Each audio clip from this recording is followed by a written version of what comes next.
ప్రస్తుతం తెలంగాణలో సీఎం రేవంత్ రెడ్డి పరిపాలన విధానం మీకు ఎట్లా అనిపిస్తుంది? మాకైతే బాగానే ఉంది. బాగానే ఉంది. అంటే మీకు ఉచిత కరెంట్ కానీ, ఉచిత బస్సు, ఇంకా 500 రూపాయల గ్యాస్ సిలిండర్ వస్తున్నాయి కదా, లేవండి. అవన్నీ అందట్లేదా? ఎందుకని? ఎందుకనంటే మేము ఇక్కడ సిటీలో ఉంటున్నాం, రెంట్ వాళ్ళకు ఇంకా కరెంట్. బట్ రేషన్ కార్డు ఉన్న వాళ్ళందరికీ ఇస్తా అన్నాడు కదా, కానీ ఇక్కడ సిటీలో ఇస్తలేరు కదా, చాలా చాలా వాళ్ళకైతే లేదు, జీరో కరెంట్. ఓకే, ఉచిత బస్సు వల్ల ఉపయోగం ఉందంటారా లేదంటారా? ఉంది. అంటే లేడీస్ అయితే ఉచిత బస్సు. ఉచిత పథకం ఇచ్చిన దగ్గర నుంచి కండక్టర్లు కానీ డ్రైవర్లు కానీ రూడ్ గా మాట్లాడుతున్నారు అని అంటున్నారు. చాలా చాలా మాట్లాడారా? ఓకే, సో రెస్పాన్స్ లేదు, అస్సలు రెస్పెక్ట్ లేదు. కానీ ఇంకొక మాట కూడా వినిపిస్తుంది కదా, ఏ పని లేకపోయినా రోడ్ల మీదకి ఆడవాళ్ళు వచ్చేస్తున్నారు ఉచిత బస్సు వచ్చిన తర్వాత. చాలా మంది ఉన్నారు అన్నారు. అలా వస్తున్నారంటారా? నిజమే అంటారు? నిజమే.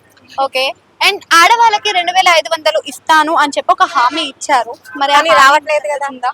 ఇవ్వట్లేదు. ఇవ్వట్లేదు. ఇప్పుడు ఆయన ఇచ్చిన 6 గ్యారెంటీలోకి మీకు ఎన్ని గ్యారెంటీలు పథకాలు అందాయి? ఓన్లీ బస్సు ఫ్రీ అంతే. Only bus free, gas cylinder gas లేదు, కరెంట్ బిల్లు లేదు, ఏమి లేవు. ఏం లేదు. అయితే ఇంతకు ముందు కేసీఆర్ గవర్నమెంట్ 10 ఏళ్ళు చూసారు కదా, అది బాగుందా ఇది బాగుందా అంటే ఏం చెప్తారు?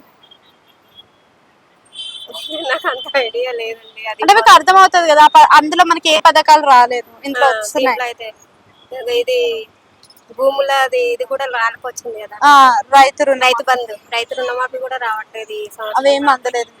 అంటే అప్లికేషన్ పెట్టుకోలేదా మీరు? పెట్టుకోరు, మా మామయ్య వాళ్ళకైతే అందట్లేదు. Thank you.